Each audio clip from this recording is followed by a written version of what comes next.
Hello friends, welcome back to the my new video guys and my YouTube channel guys. Today friend we are going to talk about guys Bluetooth setting Poco phone, and in this video friend we will talk about guys how can we connect Bluetooth speaker with our Poco phone. Guys, you want to connect guys Bluetooth speaker with your phone, so how can you connect? In this video friends I will show you guys. So before starting video friends, first of all go and subscribe the channel, click the bell icon and like my video. So friends, now let's see how to connect Bluetooth speaker.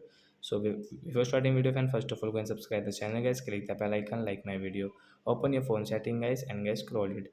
As you can see phone Bluetooth setting is tap here, and guys, first of all guys on your speaker. So we will on guys our speaker, and guys in the speaker guys you can see guys is Bluetooth icon. So I press on Bluetooth icon, then guys you can connect the speaker, otherwise not.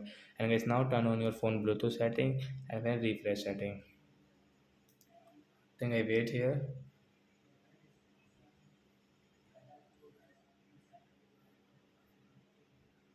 Then guys you can see speaker name, so I click on your speaker name to connect guys.